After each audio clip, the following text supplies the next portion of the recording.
Hey there, I didn't see you. It's me, your favorite, a black trans woman. What's that? You wouldn't date me? That's extremely anti-Semitic of you, by the way. Just gonna put that one out right there. Also, look at these birthing hips. There is no way you're gonna pass on that, okay? I know. Fabulous. In any case, today, believe it or not, Bethesda is garbage once again. In fact, Bethesda is so garbage, I think there's slowly creating a sprawling YouTube AI video industry about how bad Bethesda is. Now, granted, I don't know if this is an AI video, but I'm currently being kind of sus if anything stick figure on YouTube. Alright, let's talk about something here. Fallout 1, released in 1997. Jasmine, show our drooling friend the door, please. You all know it, we're not going to spend much time talking about it. Fallout 2, released in 1998, a year apart. Tactics came out in 2001. Little spin-off game, a lot of people Nope, so far this seems real and human. More human than me. liked it, some people didn't. Then nothing. Nothing for a long time. Check it out. But during this nothing, there was at least one man who really wanted something. I actually made this logo. The saddest man in the universe. For the post-apocalyptic game. It was called Apocalypse Road. And they said, well, you want Fallout. Yeah, but that's, we don't have that. Somebody here knew someone at Interplay. We might be able to acquire Now, it. this is a real boy video, okay? Because this would an AI would never give credit to anything. I can remember it vividly. Just a sticky note on my desk when I came back said, got you Fallout, it's yours.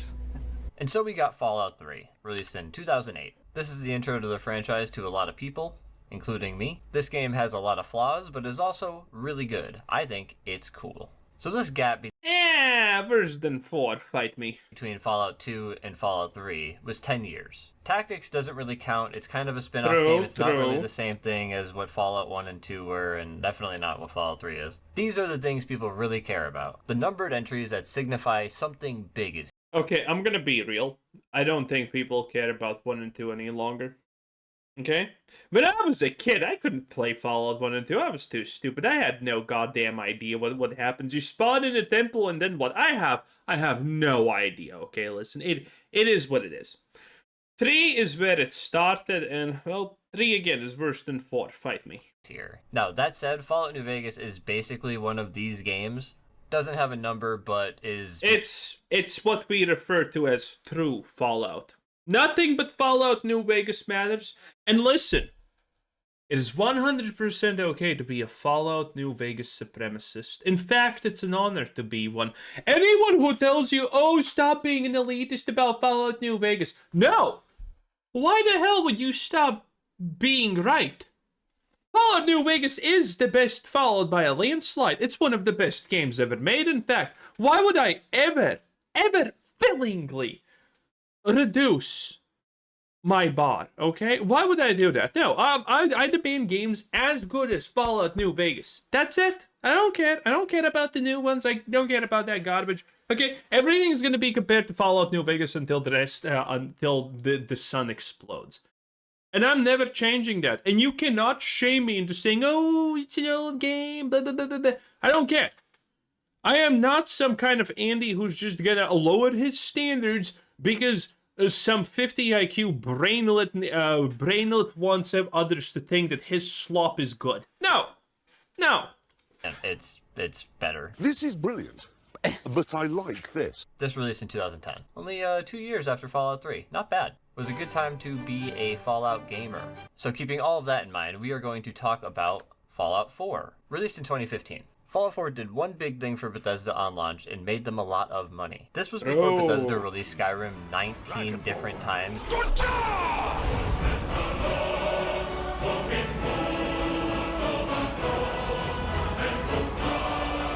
So next came Fallout 76, released in 2018. This game sucked. People did not like this game. To be fair, it was an experience. It was amazing. Okay, I am happy it happened because it was one of the funniest shit shows ever. You can still literally find multiple hours-long compilation videos talking about how bad 76 is. And I was there at the start, and let me tell you, Most of those 10-hour videos that are shitting on 76 and calling it bad, it should have been 67, let's be real also.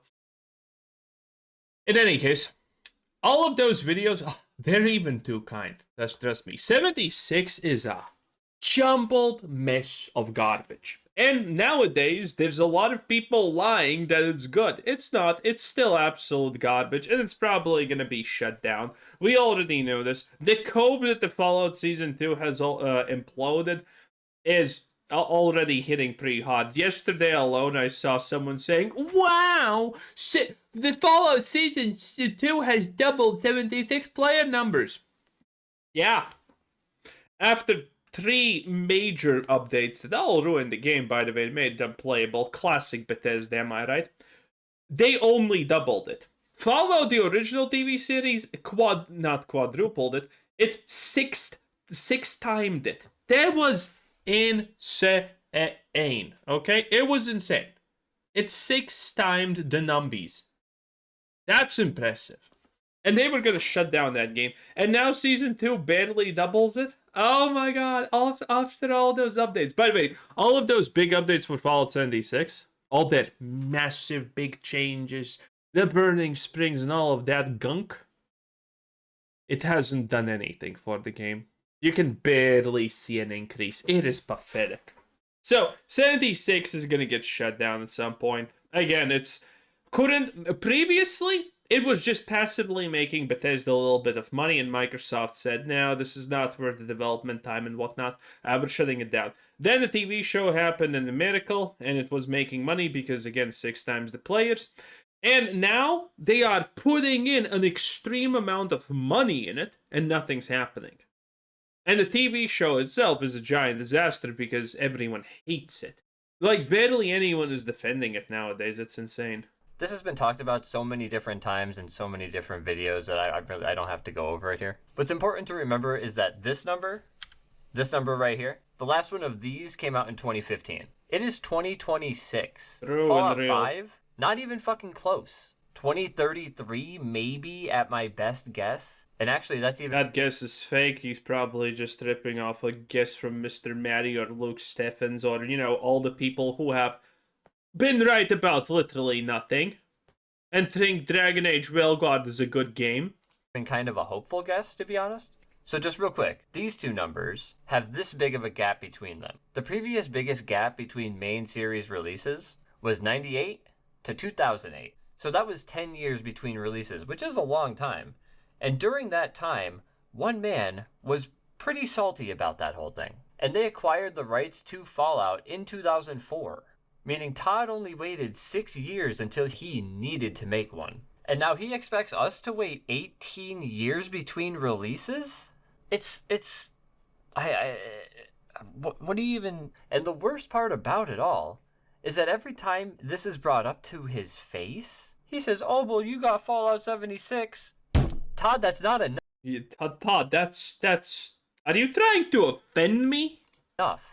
But again, this has been ranted about a million times by a bunch of people way more articulate than me. I'm just trying to point out the raw numbers here because it's staggering when you really think about it. Like, let's look at what Bethesda has done from 2015 to 2023. They did some light design work on Fallout 76 because they didn't make that game. They outsourced that game to Bethesda Austin or whatever the fuck. To be fair, at that point, all the Bethesda studios in different places have absolutely no difference. And at that time, they didn't actually have a difference because Todd Howard has purview and creative control over everything. Only now, which is a completely new thing that pretty much has started in the last year and a half-ish, after Starfield's collapse, where Todd Howard is actually not putting his name on things. Previously, Todd Howard would be the director, the cinematographer, the story writer, the this, the that, the toilet paper man. He would do everything. His name would be there 52 times, minimum in a second. But now Todd's kind of gone. And again, I think it's very plausible, but that Microsoft wants to kind of change things around. And that Todd is not a part of these changes. Well, he is, but not in the permanent stay a while and listen way. Because Todd has failed too much. Starfield, the anniversary edition. He's pretty much responsible for not putting any effort into fixing the Oblivion remake, which is kind of deadish now because the bugs are no longer tolerable. When the game came out, it was good enough, and the bugs were ignorable. Now, months later, it's not. Fallout 4 has been killed like I don't know how many times by Bethesda updates that do nothing. 76 is an absolute disappointment. The Fallout TV show is horrible, and everyone talking about it online calls it shit. I don't think Todd is long for this world.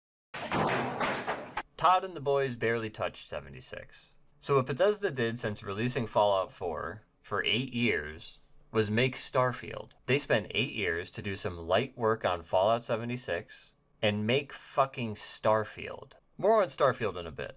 Let's talk about From Software. What did they do from 2015 to 2023?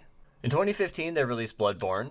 In 2016, they released Dark Souls 3 and did DLC in 2017. In 2019, they released Sekiro. In 2022, they released Elden Ring and did DLC. In 2023, they released Armored Core 6. Okay, it's a little bit unfair comparing, honestly anything to Bethesda. Now, FromSoft is actually impressive with the things that they do, not gonna lie. They have a good track record. People like them. But, comparing even shit to Bethesda currently is seriously just gonna make shit look good. That's how it is. Just for the fuck of it. I mean, Bethesda hasn't done anything since they released Starfield, and, FromSoft released Elden Ring Night Rain. Just for the fuck of it. So they've had 6 major releases in the time that Bethesda has, I'm here to tell you right now, we don't care. Let me tell you something. So let's just look at another one. How about Capcom? In 2016, they did Street Fighter V. In 2017, they did Resident Evil 7. 2019, they did the Resident Evil 2 remake, also a fantastic game. In the same year, they also released Devil May Cry 5. 2020 was Resident Evil 3 remake. Not as good, but definitely a fine game. And in 2021, they did Resident Evil Village, which is Resident Evil 8. Oh, and in 2023, they released the Resident Evil 4 remake. So this is I just care about Mommy and Village, okay? It is what it is. Fun one. Let's look at Obsidian Entertainment. How about we not? Obsidian is trash.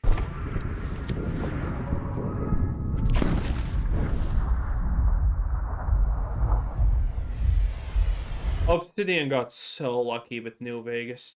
Because New Vegas was clearly luck. I mean, everything Obsidian has done after that is just the low-tier garbage.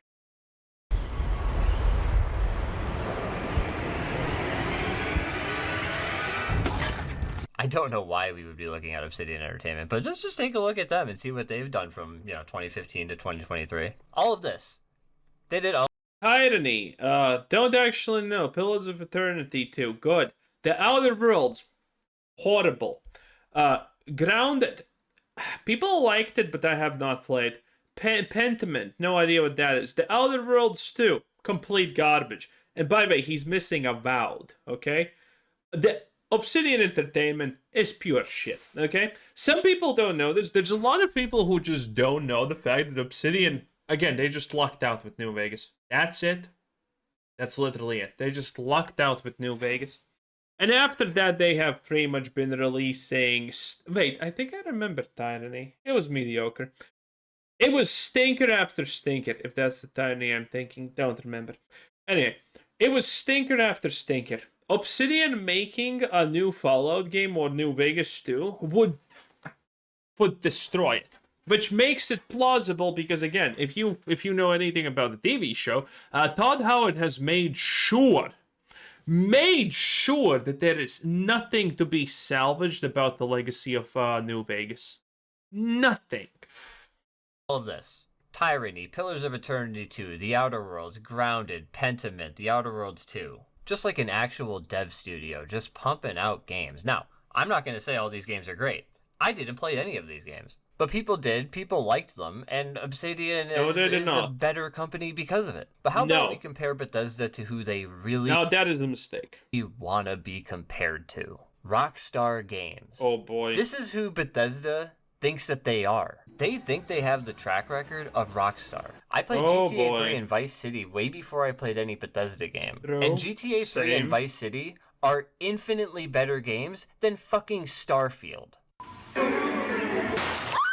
So if we look at Rockstar games and what they've released from 2015 to 2023, it's just Red Dead. It's Red Dead 2. Here, actually, let me show you why you're not Rockstar. Skyrim, Fallout 4, and Starfield. These 3 games combined made about $4 billion.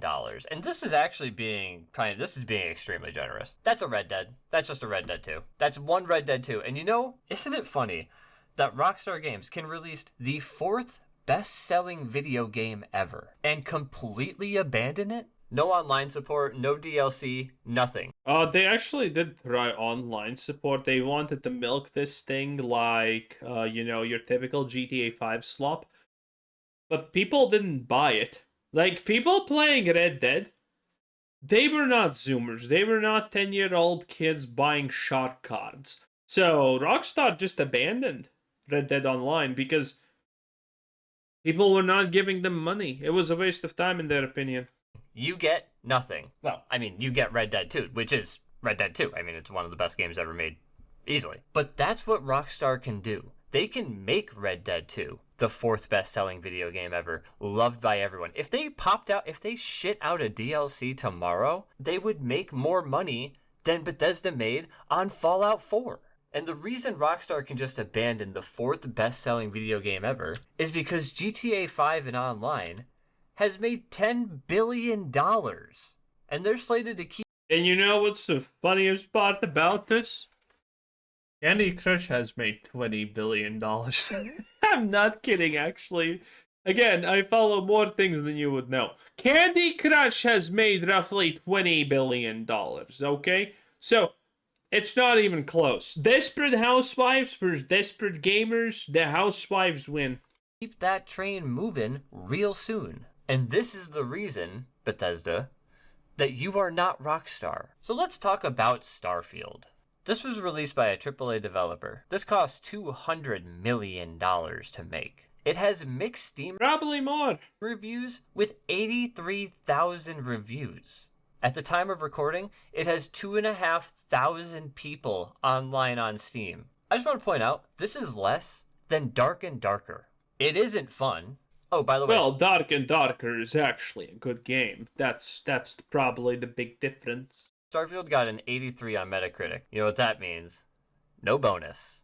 Nobody asked for Starfield. It put 2 major game franchises on hold. At this point, I can... Okay, listen. Todd Howard asked for Starfield. He wanted to make that since he was a wee little boy, okay? And he did. And now he's hopefully depressed. Not stress enough. I love those days. Fallout and The Elder Scrolls are separately multi-billion-dollar franchises, if done correctly. They're rich in lore. And now they're kind of like maybe multi-$100 million franchises. You know, they kind of, they fucked it all up. Beloved by millions, and Bethesda stopped making them to work on this fucking space game, which by its very nature is completely calling it a space game is a little bit far-fetched, you know? antithetical to everything Bethesda has done to this point. Starfield further... Okay, when this guy was looking for Starfield videos, he intentionally skipped mine because... Fun fact, I have 300 Starfield bad videos. I'm not joking. I am not joking. I have a problem. And that's not counting Bethesda bad videos, okay? I am claiming the greatest Bethesda grifter alive, okay? No one will ever surpass me. Damaged Bethesda's brand. Fallout 76 was a huge blow to Bethesda. This is not even bad bugs. But Starfield, it really shows what happens if you give Todd and the boys... I can tell you what happens because I can already see the problem here. Look. You can see it's the same trees. You can even see that it's the same trees, but from different angles, most likely. Oh my god. This is so sad. And this is the problem in Starfield. There's just not enough tile sets. Well, that's one of its problems, one of 20. happens if you give Todd and the boys no clear direction. Just space game. Starfield didn't innovate on literally anything in the industry at all. I mean, this Actually, it kind of did for Bethesda games. I would say it counts innovation. Because the shipbuilding mechanics that no one cared and no one liked, it kind of did that. is, everybody knows this. It's a regression in every single way. And for what?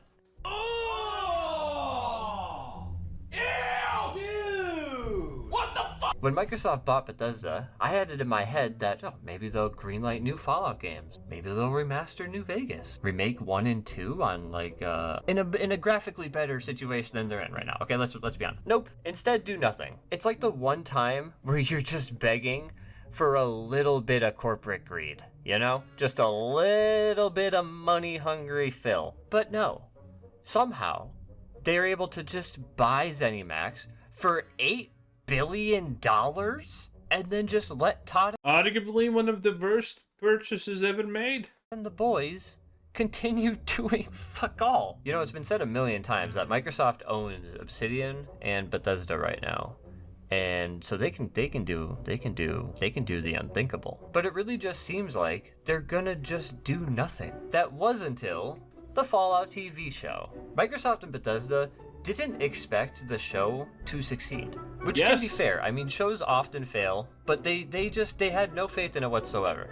They had absolutely Which, unironically, was probably the first smart decision Bethesda had done in like a decade or two. nothing planned. No games ready, not even a Fallout 76 update. It wasn't until after the show came out that Fallout 76 started receiving real updates. Before that, it was literally just sell you stuff from Fallout 4. After the show, 76 got a huge boost in the developer count, it would seem, which was just a big scramble. But Fallout 4, oh, Fallout 4. Huh? You little... I got you! Stop! He's already dead. Fallout 4 got the next-gen update not too long after the show came out. What did the next-gen update do for Fallout Nothing. 4, you ask? Well, it broke the game in a lot of different ways.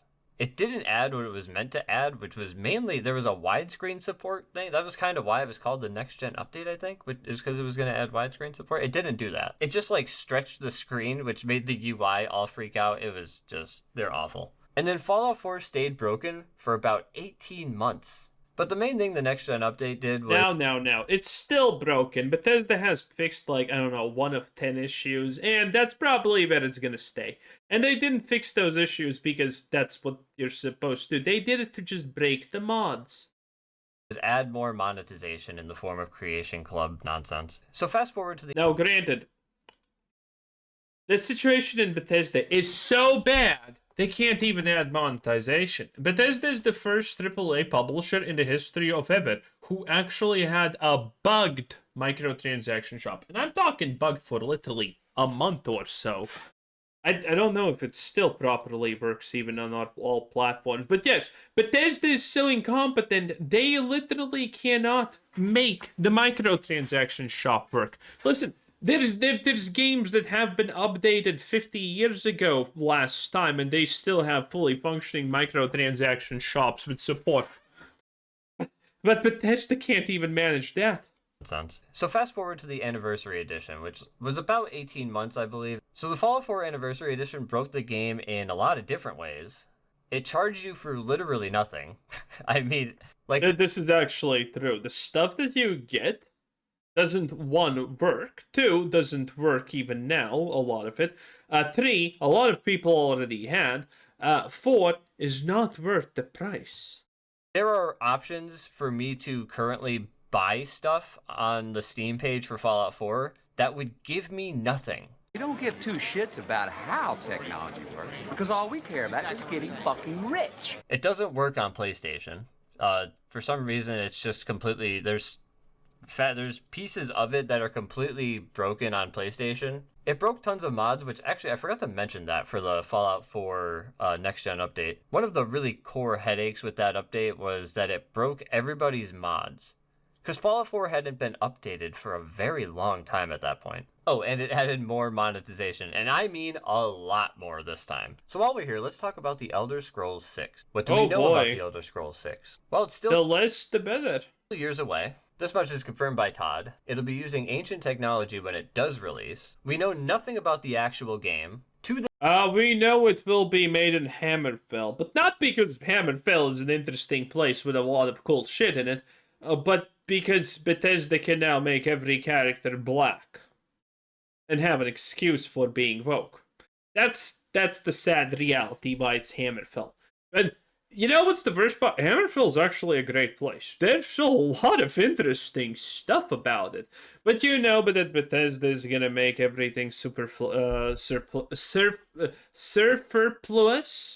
the word I'm looking for? Whatever. Things are for sure, though, and that is lies will be told, and there will be Creation Club on launch. It's the sequel to Skyrim from 2011, one of the most successful games ever made, and I say that a little bit loosely. I think it's got like 30 million sales under its belt, but that's a significant number. It's high up there. There has been absolutely zero urgency from Bethesda, ZeniMax, or Microsoft to get this out the door. And it's not hard to demonstrate that. I mean, by the time The Elder Scrolls 6 releases, there would have been a 16 to 17 year gap between 5 and 6. For reference, there was a 5-year gap between 4 and 5. Fallout 3 Remaster. This one's a hot topic recently. My guess is it'll have a 2026... It's a funny topic because no one wants 3. I did a poll. 75% plus people want New Vegas, obviously. The reason why we're getting 3 is because Todd, again, Todd is going to do everything he can in his miserable life to stop Fallout New Vegas from existing. So we're never getting a New Vegas remaster because the moment the remaster happens, people are going to be like, oh my god, this is the best thing Bethesda has ever made, and it's not by Bethesda. It's a 2028 release. I know that's like an extremely safe guess, but it's so hard to read these people. This one's rumored to be developed by Bethesda themselves. The last one was outsourced to that studio I can't think of the name of. Oh, I have a proposition for you. Best not to talk about it here. Meet me at the sewer grate, northeast of the Sher Gorath statue. Come after dark. Come alone. I remember hearing that this one is rumored to be developed by Bethesda. In-house, baby. Who the fuck knows what that will mean? Will it have the Unreal Gamebryo combo? Is Bethesda developing this one in-house to learn how to do that method? I don't know. What I do expect from this is for it to lead to the New Vegas remaster. Yeah, that's gonna be like 10 years from the moment the 3 releases, and then they're gonna forget about it because it's too late. Again, Todd is never allowing New Vegas to be remastered. He does listen, Todd Howard literally does not even want to say the words New Vegas most of the time. He has to be forced. Which is what we all crave. So Fallout 5. As I said before, I think it'll be a 2033-ish release date. It'll probably be on the upgraded creation engine. Lol. And really just the direction of the Elder Scrolls 6 is gonna tell us what Fallout 5 is gonna be like. We gotta see if Bethesda is going to listen to literally anything that has been told to them. No. So in summary, we are currently in the longest Fallout drought. 7 to 6 does not count, Todd. 2 to 3 was 10 years, 3 to 4 was 7 years, 4 to 5 is about 18 years. You can combine the wait between 2 to 3 and 3 to 4, and you won't get the wait between 4 to 5. Bethesda will let their biggest franchises sit for 15 plus years. Microsoft is just as at fault as Bethesda for letting Fallout get to this point. And the odds are nothing will change. Again, that's the best part. Absolutely based. Anyway, that was all drawn out. This wasn't AI. I'm surprised, honestly. Have a nice day. Bye.